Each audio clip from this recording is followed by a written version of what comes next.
জয় আর তার সহকর্মী বন্ধু রণদীপ দুজনেই কাজের উদ্দেশ্যে এক গ্রাম থেকে অন্য গ্রামে ঘুরে বেড়াতে হয়। বর্তমানে তাদের গন্তব্যস্থল হলো বাঁকুড়ার এক প্রত্যন্ত গ্রাম। গ্রামটির নাম বৈতাল। দাদাবাবু, বৈতাল গ্রাম যেতে এখনো দেরি আছে, কিন্তু এত সরু রাস্তার মধ্যে এই গাড়ি ঢুকবে না, আপনাদের হেঁটে যেতে হবে। ঠিক আছে আনাদা, তুমি গাড়ি নিয়ে ফিরে যাও, আমরা হেঁটেই চলে যাচ্ছি। এই বলে দুজনে গাড়ি থেকে নেমে পড়ে, বৈতাল গ্রামের উদ্দেশ্যে হাঁটা দেয়। রণদীপ, তুমি একটা জিনিস খেয়াল করেছো? বলো তো। আমরা এতক্ষণ ধরে হেঁটে যাচ্ছি, এখনো পর্যন্ত কোনো মানুষের টিকিও পর্যন্ত দেখতে পেলাম না। হ্যাঁ, আমরা যেই গ্রামটা যাচ্ছি সেটা লোকালয়ের থেকে অনেকটাই ভেতর, তাই হয়তো এইদিকে কোনো লোকজন দেখা যাচ্ছে না। হাঁটতে হাঁটতে যখন তারা একটি দিঘির পাড়ে এসে পৌঁছালো, তখন সন্ধ্যা হয়ে গেছে। এখন কি হবে রণদীপ? এই দিঘির পাড়ে এসে সন্ধ্যাটা হতে হলো। এখন তো এই দিঘিটা পার না হতে পারলে ওই গ্রামে পৌঁছাতে পারবো না। কি আর করা যাবে বলো তো? এই রাতটুকু দিঘির পাড়ে কাটিয়ে দিই, কাল সকাল হলে দিঘি পার করে গ্রামে পৌঁছে যাবে। হ্যাঁ, ঠিক বলেছো। আমাদের কাছে তো তাঁবু, খাবার, ওষুধ, টর্চ, দড়ি, লাঠি সব প্রয়োজনীয় জিনিস আছে, যা আমাদের কাছে নিরাপদের ব্যাপার। দুজনে মিলে সমতল জায়গার উপর তাঁবু খাটানোর কাজ শুরু করে। ততক্ষণে কালো নিকোষ অন্ধকার দিঘির পাড়ে জমাট বেঁধেছে। ঝিঝি পোকার কলরবে চারদিক মুখরিত। কার্তিক মাসের হালকা শীতের আমেজ ঘন অন্ধকার পরিবেশ ভারী করে তুলেছে। ঘড়িতে তখন রাত 8টা বাজে। বিছানা পেতে দুই বন্ধু তাঁবুর ভেতরে জমিয়ে তাস খেলছে। হঠাৎ এক বিকট বিকৃত বাইরে কেমন যেন একটা বিকট আওয়াজ হলো। তুমি শুনতে পেয়েছো? আরে কোনো পশু পাখি হবে হয়তো। তুমি অত চিন্তা করো না। রাতে 10টা বাজতে যায়, খাওয়া দাওয়াটা সেরে নি বরং। কাল তো আবার সকাল সকাল উঠে বেরিয়ে পড়তে হবে। হাওয়ার পাট চুকিয়ে দুজনেই তাড়াতাড়ি শুয়ে পড়ে। হঠাৎ একটা বিকট আওয়াজে জয়ের ঘুমটা ভেঙে যায়। এত রাতে কিসের আওয়াজ হতে পারে? এত রাতে আমরা ছাড়া দ্বিতীয় কোনো মানুষের উপস্থিতি তো সম্ভব নয়। ধুর, এত রাতে এইসব চিন্তা করে লাভ নেই, কাল সকালে দেখা যাবে, এখন ঘুমিয়ে পড়ি।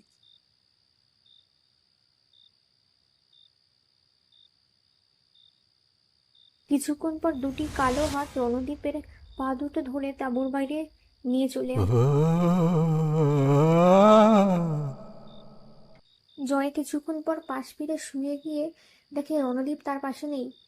এক অজানা ভয়েতে তার বুকের ভেতরটা ছ্যাদ করে উঠল। তাই সে টর্চ নিয়ে তাঁবুর বাইরে বেরিয়ে গেল রণদীপকে খোঁজার জন্য। তাঁবুর বাইরে এসে কোথাও কিছু দেখতে পায় না। হঠাৎ একটু দূরে একটা গোঙানির আওয়াজ শোনা গেল। ওই দিক থেকে মনে হয় গোঙানির আওয়াজটা আসছে। হ্যাঁ, ওই দিকেই মনে হয় রণদ্বীপ আছে। এক্ষুনি যেতে হবে আমায়। জয় যখন পৌঁছালো তখন সে দেখতে পেল রণদীপ একটা পুরনো গাছের তলায় অচৈতন্য অবস্থায় পড়ে আছে। রণদীপের মুখটা পুরো ফ্যাকাশে হয়ে মুখ দিয়ে গ্যাজলা বেরিয়ে আসছে।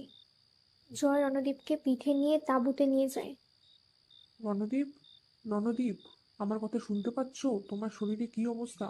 জয়ের হঠাৎ চোখ পড়ল রণদীপের ঘাড়ের কাছে। দেখলো পাশাপাশি দুটো ফুটো। ঘাড়ের কাছে দুটো ফুটো?